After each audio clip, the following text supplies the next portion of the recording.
નમસ્કાર મિત્રો, આજે 2 જુલાઈ 2026 નો દિવસ ચૈતરભાઈ વસાવાના કેસમાં એક બહુ મોટી બાબત સામે આવી છે.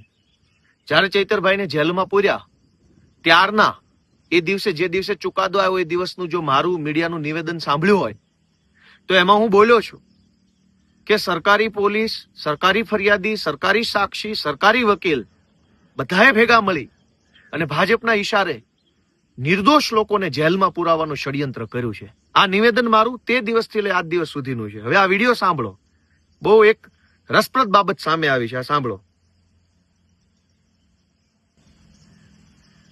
ડેડિયાપાડાના ફોરેસ્ટ ઓફિસર પરના હુમલા અને ફાયરિંગના કેસમાં તાજેતરમાં નામદાર સેશન્સ કોર્ટે એમએલએ ચૈતર વસાવા સહિત અન્ય 8 જણને 7 વર્ષની સખત કેદની સજા કરવામાં આવેલી. એ કિસ્સામાં કાયદાનું કામ કર્યું છે, પણ એ કેસમાં જે સંવેદનશીલ બાબત એવી હતી, એક મહિલા કન્વિક્ટને 18 દિવસનું નવજાત બાળક હતું. એટલે એ જે બાબત છે જયારે સરકારના ધ્યાન પર આવી ત્યારે ગુજરાત સરકારના માનનીય મુખ્યમંત્રી શ્રી ભૂપેન્દ્ર પટેલ સાહેબ તથા માનનીય નાયબ મુખ્યમંત્રી શ્રી હર્ષભાઈ સંઘવી સાહેબે સંયુક્ત નિર્ણય એવો લીધો. માનનીય ભૂપેન્દ્રભાઈ પટેલ અને હર્ષ સંઘવીએ એવો નિર્ણય લીધો કે આ જે બેન છે એને જામીન અપાવી દેવા, છોડી મૂકવા. આ વિડીયોમાં આપણા ગુજરાત હાઈકોર્ટના સરકારી વકીલ શ્રી છે, તેઓ એવું જણાવે છે કે જામીન અરજી કરે ત્યારે સરકાર તરફે એટલે ગુજરાતની હાઈકોર્ટના માનનીય સરકારી વકીલ શ્રી એવું જણાવે છે કે ભૂપેન્દ્રભાઈ અને હર્ષ સંઘવીએ સીધી સૂચના હાઈકોર્ટના સરકારી વકીલ સાહેબ શ્રીને આપી અને વકીલ સાહેબ શ્રીએ હર્ષ સંઘવી અને મુખ્યમંત્રીની સૂચના પ્રમાણે કોર્ટમાં કામ કર્યું, જેના કારણે શકુંતલાબેનને જામીન મળી ગયા. હું આ જ વાત પહેલા દિવસથી કહું છું કે મુખ્યમંત્રી અને હર્ષ સંઘવી સરકારી વકીલોને પહેલા દિવસથી સૂચના જ ખાનગીમાં અને જાહેરમાં આપતા હશે. એટલે જ ડેડિયાપાડાની કોર્ટમાં નિર્દોષ માણસોને 7 વર્ષની સજા થઈ. આ સ્પષ્ટ રીતે સાંભળો, ફરીથી હું તમને સંભળાવું. કેસમાં જે સંવેદનશીલ બાબત એવી હતી, એક મહિલા કન્વિક્ટને 18 દિવસનું નવજાત બાળક હતું. એટલે એ જે બાબત છે જયારે સરકારના ધ્યાન પર આવી ગુજરાત સરકારના માનનીય મુખ્યમંત્રી શ્રી ભૂપેન્દ્ર પટેલ સાહેબ તથા માનનીય નાયબ મુખ્યમંત્રી શ્રી હર્ષભાઈ સંઘવી સાહેબે સંયુક્ત નિર્ણય લીધો.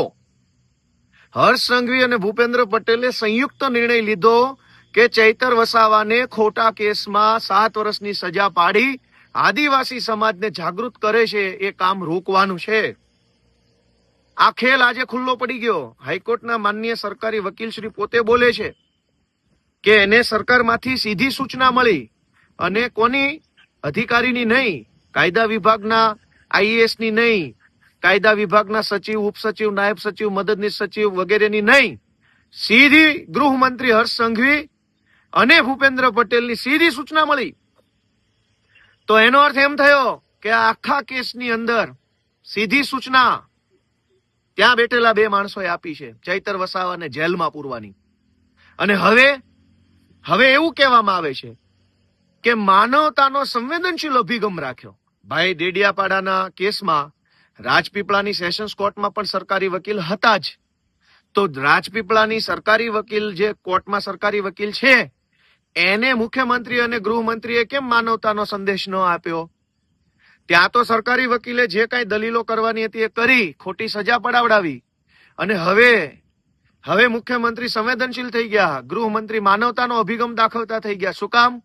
કેમ કે આજે ડેડિયાપાડાના પીઠા ગ્રાઉન્ડમાં 1 લાખ આદિવાસીઓ એકઠા થયા ને એટલે માનવતા યાદ આવી. પહેલા તો તમે અમાનવીય કૃત્ય કર્યું. 18 દિવસનો એક દીકરો હોય એવી માને જેલમાં મોકલી. અને હવે આદિવાસી સમાજ આક્રોશમાં આવ્યો, જાગૃત થયો, બોલતા થયા કે કેમ અમારા નેતાને જેલમાં પૂર્યા છે. તો માનવતા યાદ આવી ગઈ હર્ષ સંઘવીને.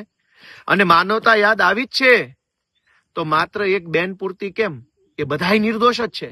તમારી રાજકીય લડાઈ ચૈતર વસાવા સાથે છે, પણ આ કેસમાં 9 આરોપી પૈકી ચૈતર વસાવાને બાદ કરતા બાકીના બધા જ માણસો બિન રાજકીય છે, ખેડૂતો છે, એમની પત્ની છે, એમની દીકરીઓ છે. તમને માનવતા જ યાદ આવી તો બાકીના બધા લોકોને કેમ જેલમાં પૂરી રાખ્યા છે? હર્ષ સંઘવી અને ભૂપેન્દ્રભાઈ પટેલને એટલી જ વિનંતી, અને ગુજરાતભરના આદિવાસી સમાજને મારી તો એટલી વિનંતી છે કે આખો રાજકીય કેસ છે, આખો રાજકીય સ્ટન્ટ ઉભો કરવામાં આવ્યો છે. આજે હાઈકોર્ટના સરકારી વકીલ શ્રી જે બોલ્યા છે એનાથી સાબિત થઈ ગયું કે આખા કેસની અંદર મુખ્યમંત્રી અને ગૃહમંત્રીને શરૂઆતથી લઈ અંત સુધી બધી માહિતી છે. છેલ્લી વાર આ વિડીયો સાંભળી લો શું બોલે છે. મહિલા આરોપી જ્યારે પણ સાંભળો. એ કિસ્સામાં કાયદાનું કામ કર્યું છે, પણ એ કેસમાં જે સંવેદનશીલ બાબત એવી હતી, એક મહિલા કન્વિક્ટને 18 દિવસનું નવજાત બાળક હતું. એટલે એ જે બાબત છે એ જયારે સરકારના ધ્યાન પર આવી ત્યારે ગુજરાત સરકારના માનનીય મુખ્યમંત્રી શ્રી ભૂપેન્દ્ર પટેલ સાહેબ તથા માનનીય નાયબ મુખ્યમંત્રી શ્રી હર્ષભાઈ સંઘવી સાહેબે સંયુક્ત નિર્ણય એવો લીધો કે મહિલા આરોપી જ્યારે પણ જામીન અરજી કરે ત્યારે સરકાર તરફે એનો કોઈ પણ જાતનો વિરોધ કરવાનો નથી. જેથી એ સૂચનાને અનુસરીને ગુજરાત સરકારના પ્રોસિક્યુટર તરીકે સૂચનાને અનુસરીને જ્યારે નાંદેડ એટલે કોર્ટમાં કે સરકાર સૂચનાઓ આપે છે, અને સરકાર સૂચના આપે એ તો હું સમજુ છું, પણ સરકાર સૂચના આપે તો સરકારનો કર્મચારી, અધિકારી, એનો ઓથોરાઇઝ માણસ આપે. મુખ્યમંત્રી ક્યારેય કોઈને સીધી સૂચના ન આપે. આમાં સીધી સૂચના આપી છે. એનો અર્થ એમ કે ચૈતર વસાવાને જેલમાં પૂરવા માટેનું આખું ષડયંત્ર હર્ષ સંઘવી અને મુખ્યમંત્રીએ ભેગા મળીને કર્યું છે એવું આજની આ બાબત પરથી સાબિત થાય છે. જય આદિવાસી.